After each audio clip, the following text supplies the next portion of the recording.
अब हम डिस्कशन करने लगे हैं मैनेजिंग दी प्रमोशन। जिस तरीके से प्रिपरेशन के स्टेप को कवर करने के बाद हमने मूव किया है मैनेजिंग के ऊपर, तो मैनेजिंग दी प्रमोशन का ओरिजिनल ऑब्जेक्टिव क्या है, पहले ये बात समझ लेते हैं। इस स्टेप के ऊपर असल ऑब्जेक्टिव ये है कि जो भी आपने अपनी प्रमोशन के ऑब्जेक्टिव सेट किए हैं वो अचीव की जा सके, उसकी एग्जीक्यूशन का टाइम है। सो मैनेजिंग इज एक्चुअली एग्जीक्यूशन। अब इस एग्जीक्यूशन को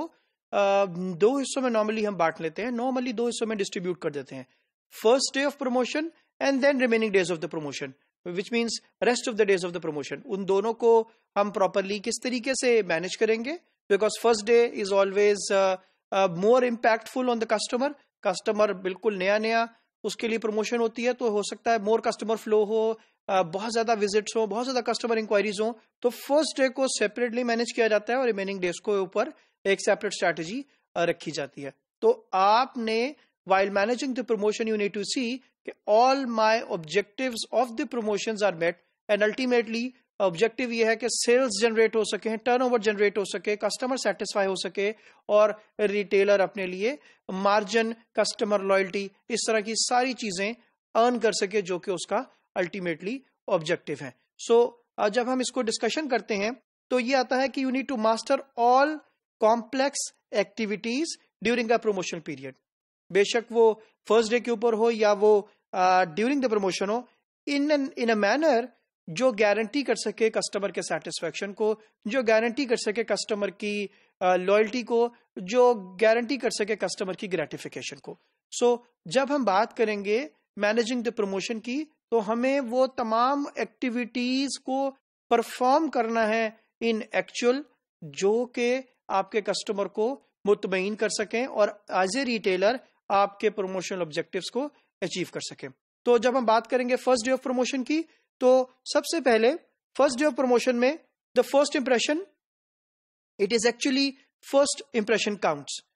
first time customer is interacting with the promotion, first time the customer is giving you feedback about your promotion, first time the customer is going to inquire about your promotion. तो आपको क्या क्या करना है? सबसे पहले all promotional products के ऊपर what you have to do, आपने मेक श्योर करना है उनकी अवेलेबिलिटी को on the shelf, on the racks, on the promotion area, किसी जगह के ऊपर भी जो कि आपने डेजिग्नेट किया है। Availability of all products on promotion you need to ensure कि वो मौजूद हैं, प्राइमरी डिस्प्ले के ऊपर भी हैं और सेकेंडरी डिस्प्ले के ऊपर भी मौजूद है, which means normally on the shelf भी मौजूद है, और इसके अलावा अपना secondary display in the form of gondola, in the form of head shelf या किसी तरीके से रैक्स या काउंटर के ऊपर। तो जो भी आपने प्लान किया हुआ है आपका प्रमोशन लेआउट के अंदर है, they should be available there well in time. फिर all signages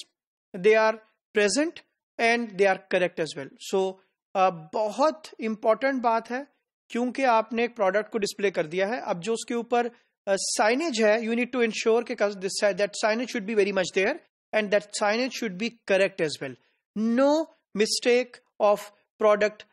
features, no mistake of pricing और not any other mistake जो कि जिससे कस्टमर जो है वो annoyed हो और आपका original objective of product selling of promotion वो डिस्ट्रॉय हो जाए। तो फिर उसके बाद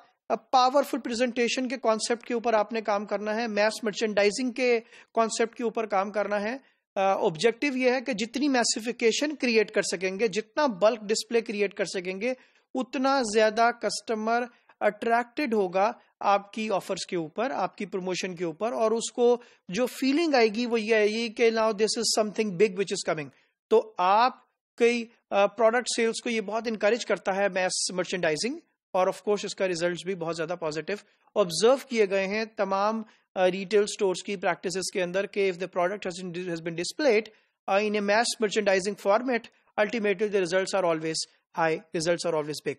फिर यू नीड टू इंश्योर के सफिशिएंट स्टाफ अवेलेबल है कस्टमर की इंक्वायरीज को पूरा करने के लिए, कस्टमर को रिस्पॉन्ड करने के लिए, कस्टमर की को प्रोडक्ट के बारे में फैसिलिटेट करने के लिए, कस्टमर को प्रोडक्ट को सेल करने के लिए। सो कस्टमर की ब्रीफिंग से लेकर डी ब्रीफिंग से लेकर प्रोडक्ट की सेलिंग तक वो आपका एप्रोप्रिएट स्टाफ मौजूद हो। और मोस्ट ऑफ द केसेस के अंदर बेशक सिर्फ मर्चेंडाइजिंग के लिए ही आपको स्टाफ की रिक्वायरमेंट है, तो आपको इंश्योर करना है कि आपका स्टाफ अवेलेबल हो।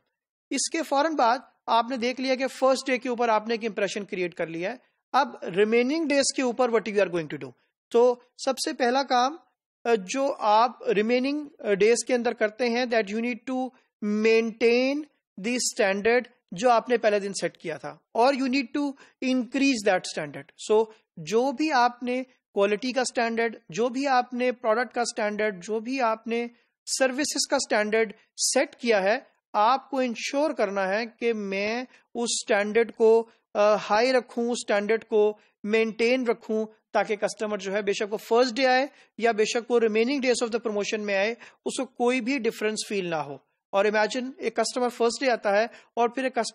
सेम कस्टमर फोर्थ डे आता है, उसको किसी भी तरह की प्रोडक्ट की क्वालिटी की, सर्विसेज की, आफ्टर सेल सर्विसेज की किसी भी तरह से उसको डिफरेंस नहीं आना चाहिए। उसको सेम स्टैंडर्ड्स फील होने चाहिए, उसको सेम सेटिस्फेक्शन फील होनी चाहिए, ताकि और ये रिटेलर को इंश्योर करना है कि इन दोनों के दरमियान कोई भी गैप ना आए। सो चेक करना है डेली आपको सेल्स को, आपको स्टॉक्स को, कि मेरी सेल्स जो मैंने प्रमोशन के अकॉर्डिंगली प्लान की हैं वो हो रही हैं, मेरे स्टॉक्स प्रॉपरली मौजूद हैं, उनकी अवेलेबिलिटी है, signages are properly very much there, presentation product की, प्रेजेंटेशन साइनेजेस की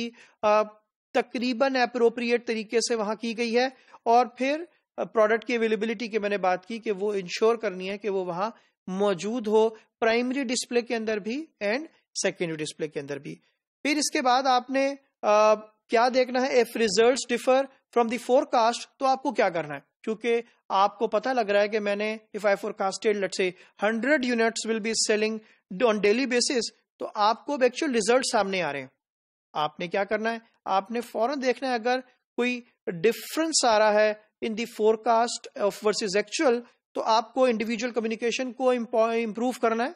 फिर आपको ये देखना है कहीं कोई गैप्स तो नहीं आ रहे आर्टिकल के अंदर, let's say the stocks has to be there लेकिन स्टॉक वहां मौजूद नहीं है, उन गैप्स को देखना है, गैप्स को इंप्रूव करना है, शेल्फ की अवेलेबिलिटी को इंप्रूव करना है, रिप्लेनिशमेंट के ऊपर फोकस करना है, और अगर कोई ओपन ऑर्डर्स है उनका फॉलो अप करना है। ओपन ऑर्डर्स का मतलब यह है कि अगर स्टिल देयर आर ऑर्डर्स जो कि सप्लायर ने डिलीवर करने थे और वो अभी तक डिलीवर नहीं हुए, तो और इसके अलावा भी अगर मजीद ऑर्डर करने की जरूरत है तो you need to make immediately place order and then follow up accordingly. तो सेकंड स्टेज के अंदर, सेकंड स्टेप के अंदर आपको प्रमोशन को मैनेज करना है। इसके अंदर वो तमाम सेट ऑफ